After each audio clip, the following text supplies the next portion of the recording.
As we age, staying active in life and involved in the community can become a challenge. But with Council on Aging of West Florida's wide range of home-based services, you remain healthy, independent, and engaged. From Meals on Wheels and respite care to senior dining sites and the retreat, you'll find the support and connection that you need to age well. Aging looks different for everyone, and we're here to help you meet your needs and thrive while maintaining what makes you, you. We've been in the community since 1972, advocating for elders and supporting those who care for our parents and grandparents.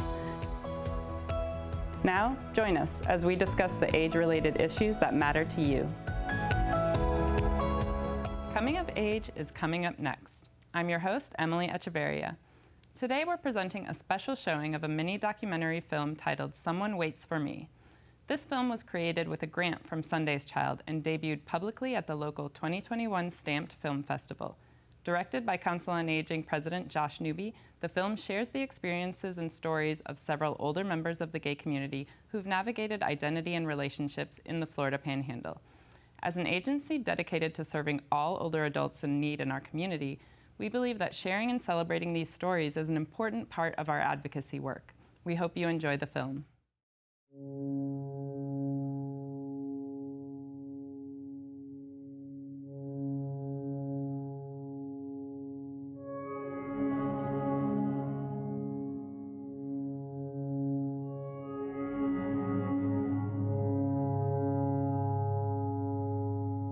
I was born and raised in New York City. We lived half a block away from Central Park, and my mom was a lady that used to clean houses for rich people, and my dad was a longshoreman. They sent me to boarding school when I was 12 to keep me off the street, which I hated being away from my parents, hated being, stuck in a boarding school, and hated being with nuns. Yeah.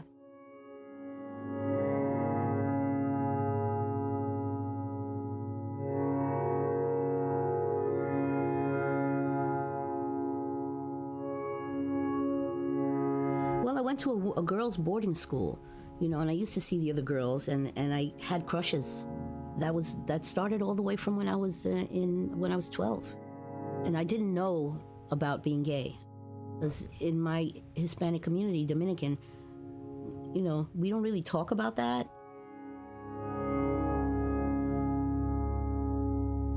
I don't think I could have come out in my adolescence. I didn't even know gay existed. I was very naive. I thought it was a sin. Back then I thought it was a sin, and that's why I would pray the rosary in bed and, stuff like that. Because I thought I was, and I never told the priest about it, I thought it was so bad that I couldn't talk to anyone ever about it.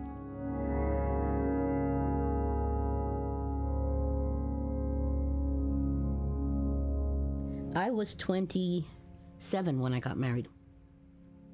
I got married because I thought that that's what I was supposed to do. My mom got married when she was 27. And so, we married and we had my 2 kids. I did love him, but he was not a very nice person. He was not a nice person, no, and he didn't treat me well, and he disrespected me a lot. And it was just, I could not stay in that relationship.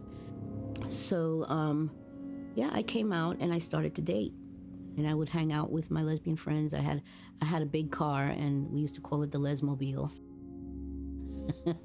and we'd all go, clubbing in New York City, and I love to dance. All those clubs that you've seen from the 70s, from the 80s and 90s, I was there.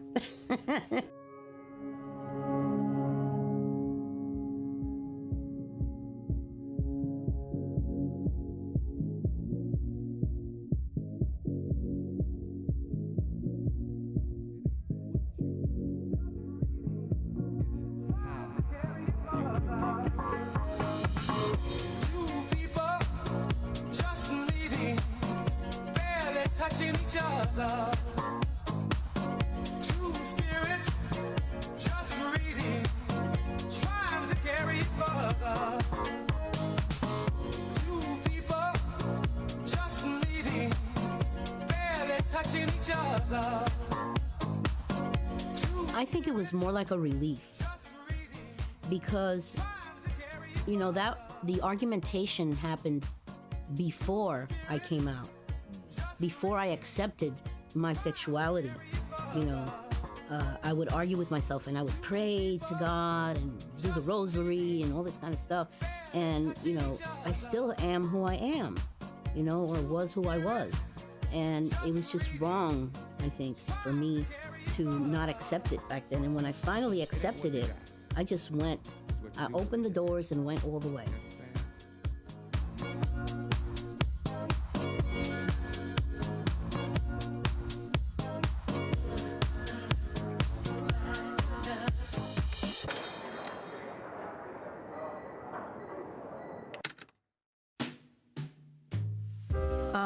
I had a restaurant back when we lived up north. One Monday I was in the office doing accounting and making lists and things, and there was a knock on the door, and this person who I'd never seen before came up, knocked on the door, and said, I understand that you're open at night now. Don't you think it would be a good idea to have some entertainment? And she gave me, it's been a long time, she gave me a cassette and said, listen to this and see what you think. And so I did, and got in touch and hired her to sing Friday and Saturday nights when we were open. And so that's where it got started.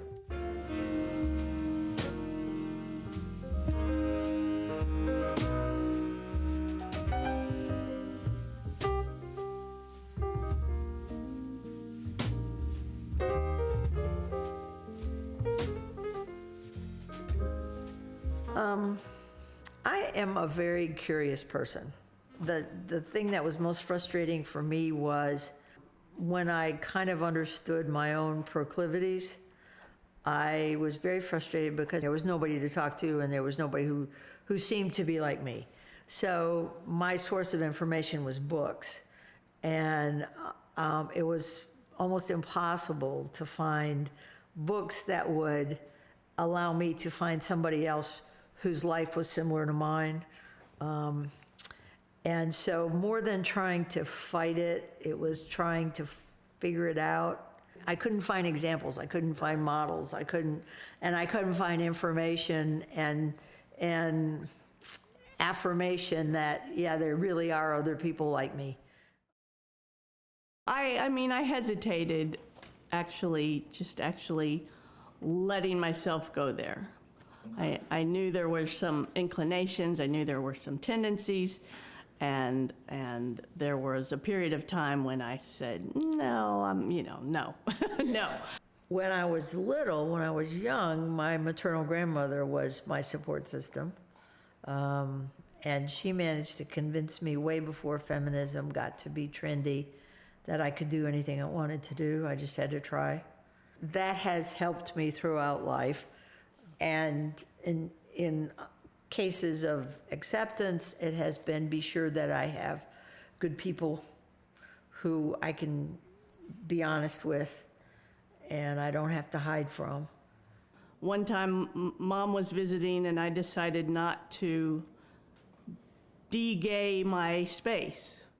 I just left out my books that talked about, whatever, and that sort of thing. So that is how she discovered, and so we did have a conversation, but it was a little touch and go at points. I think it feels limiting sometimes not to be out. I would rather get in with people usually and let them see me a little bit before letting them know that, or just kind of getting more to the point of being gay. Although I one time specifically remember introducing myself to a person and just kind of thinking, whatever, and mentioning my wife and going, and it did feel very, very freeing,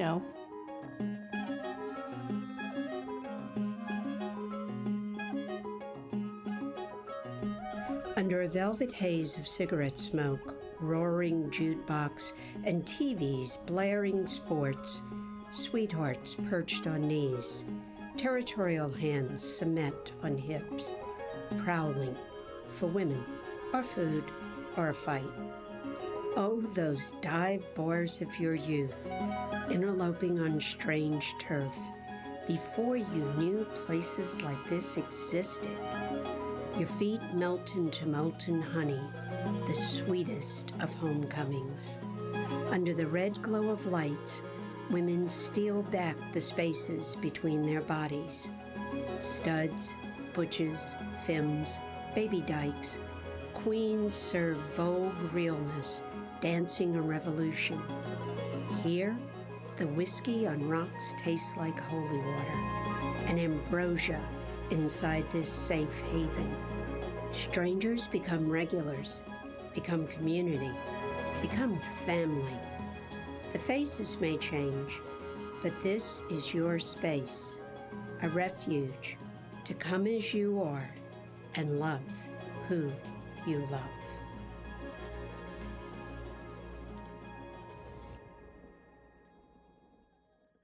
Well, the first, you go ahead. No, you go I'm ahead. always quicker to talk about stuff like that. Yeah. There was a health center in Midland, Michigan that you could go play racquetball and work out and that type of thing. And I was on a racquetball league and Rick was a sub and we hit it off really well. The first time I talked to him, I knew something was more than just the average connection. And he was a good-looking guy, but it was more than that. And at the time, I didn't know he was gay. We were both married, but I just knew I wanted to get to know him better. And then he asked me how it was going. I was saying, well, not real good. I'm going through a divorce, and my ex has got the house in town, and I've got a condo on the other side of the state, so I'm driving back and forth to work every day. And he said that, well, he has a house here that he's going through divorce also. I love the woman I was with. The problem was me. And I had made choices to not be a gay man. And those choices at the time seemed the right choices, but the older I got, I realized that she's miserable because I'm not happy. So there is a point where you have to make some decisions.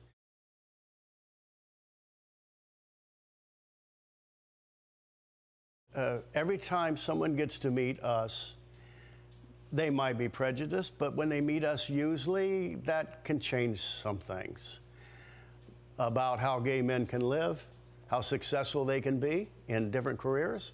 And I think an older man that's not, or a woman who's not allowed themselves to experience that's missing an awful lot in life. Get out there. What is the old try? What is the old Irish song? The Lord's. It says, "Of all the harm that's been done to me, it doesn't equal the harm I've done to myself."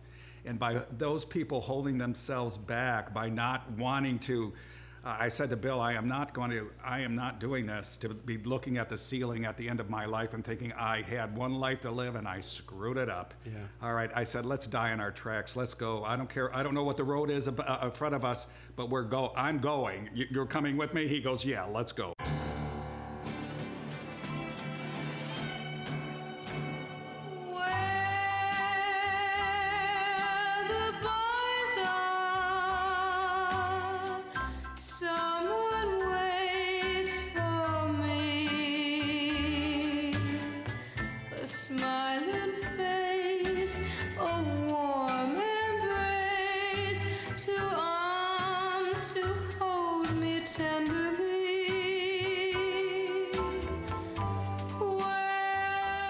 People always call us the boys. You know, the boys are coming over. That's it. When we could legally get married, I thought, I'm not running off to some state and getting married. That's bull. If we get married, it's going to be legal. And when we did, we had probably 150 people at this house. When you get married, they always say, oh, marriage takes a lot of work and everything else like that. But this hasn't been a lot of work for, I don't think, either It of really us. hasn't been. We haven't had to do a lot of work. We don't know why it works as well as it does. Other things took a lot of work. This doesn't take a lot of work. This has been a very, very easy relationship, and it's gone, I can't believe 28 years. It just doesn't seem that long. Well, That's the only scary thing when you start getting this age. Thinking, Jesus, how many good years I have left. in the crowd of a million people, I'll find my Valentine. Well, I actually was born in downtown Detroit. I'm the 8th of 9 children. My parents were very Catholic, old-style Catholic things. Most pharmaceutical reps are not my age, and I think basically you just have to be the dinosaur that evolves. I mean, you just got to be careful not to turn into a bitter old man and just roll with the punches and, do the best you can all the time, and that's all they can expect, and that's about what they get. The two earlier companies I had worked for, they had said that if you find out somebody is gay, you find an excuse to fire them immediately because you don't want somebody like that representing your company, do you? And everybody was like, well, of course you don't want that. I mean, you're completely justified in firing them. I know one of the boss's wives, we were talking to her, and she says, I don't know how you two do it. And I said, yeah, I know they talk behind our back, but you know what? We talk behind their back too. So I guess we're kind of even, aren't we? She laughed. She says, well, yeah. I guess so. What can you do about it? I mean, that's how we got ourselves in the trouble that we did, is by worrying about trying to please somebody else. And you know what? You don't please them anyways. And it's not like we're doing anything harmful or hurtful. It's, they didn't ask me for permission to do anything that they did. And, I really don't feel like I have to ask them permission for it either now. Where the boys are, where the boys are, where the boys are, someone waits for me.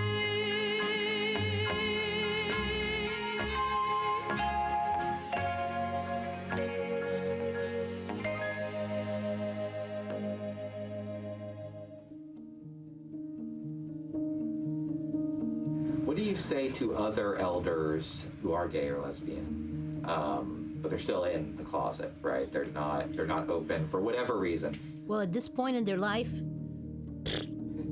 why even bother coming out? But you know that you did wrong by not coming out when you should have, because when you stay in the closet, you're keeping from the world who you are. And it's not fair. It's not fair to you, and it's not fair to anybody to stay in the closet. It's just not right. He's never too old. First thing, you have to be true to yourself.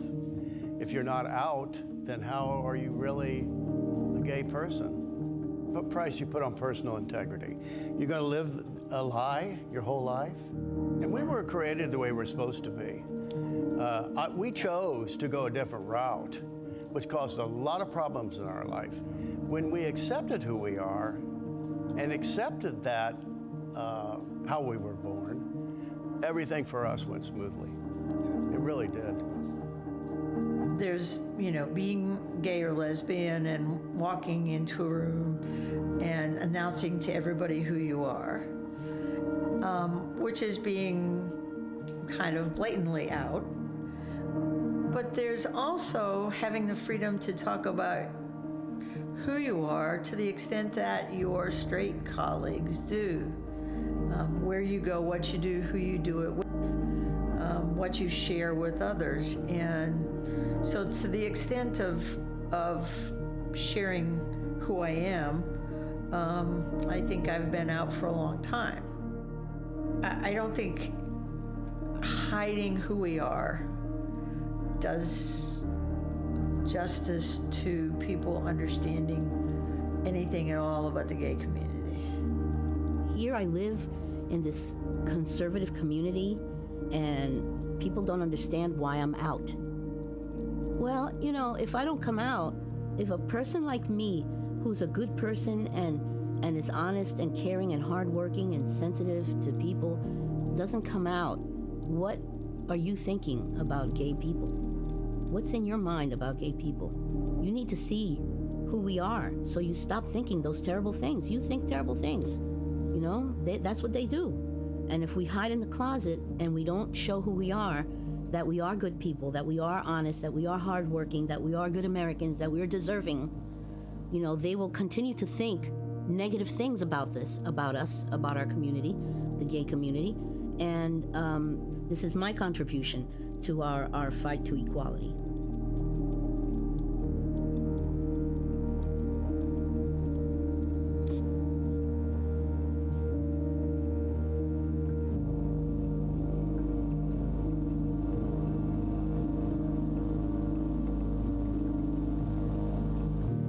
I play the piano, but I haven't played the piano in a long time because I've been too lonely. And the piano is when I'm inspired, and I haven't been inspired in a long time. When I get inspired, it's because I'm in love. So 16 years since I've been inspired.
We hope you've enjoyed this film.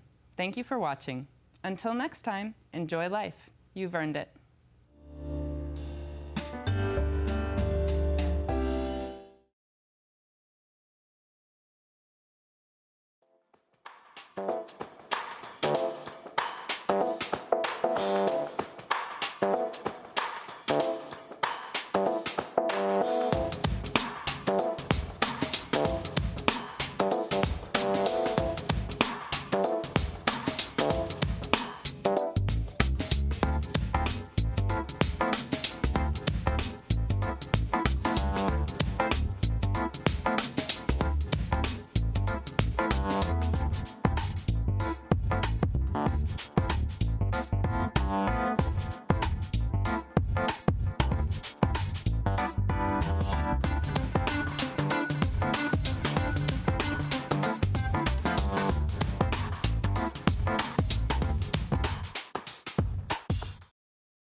If you're looking for a fun and exciting environment for your loved one, then L&L Executive Adult Daycare is a perfect fit.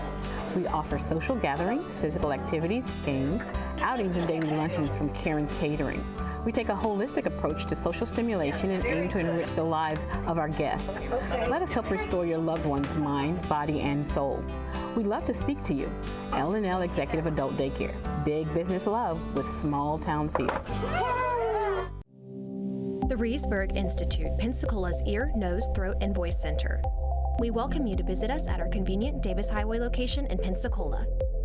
At the Reesburg Institute, we offer the most advanced treatment available in a calm, stress-free environment. Since 2014, we've performed over 1,000 cases in office of balloon sinus surgery, as well as septoplasty and nasal procedures using oral sedation. The in-office procedures result in a faster healing time. Visit us and feel the difference.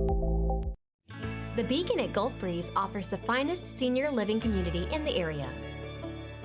We are here for your loved ones who need assisted living and advanced memory care services.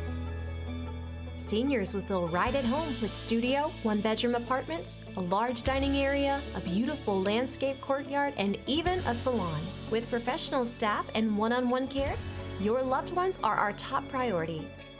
Welcome to the Beacon at Gulf Breeze. Welcome home.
Over 2 decades ago, TLC Caregivers partnered with the Council on Aging of West Florida to assist seniors with non-medical help to stay independent in their own homes. Our commitment to providing these services started in 1989 and has grown to aid people from birth through geriatrics. From a short visit of 2 hours to 24 hours a day. We're a proud sponsor of the Council on Aging of West Florida. We're TLC Caregivers.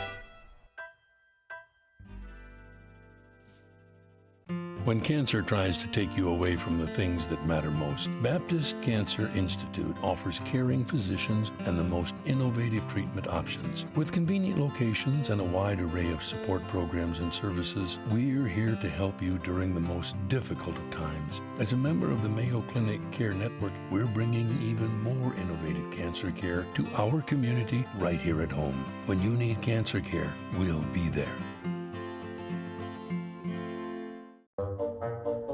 They call me Prince like I'm royalty or something.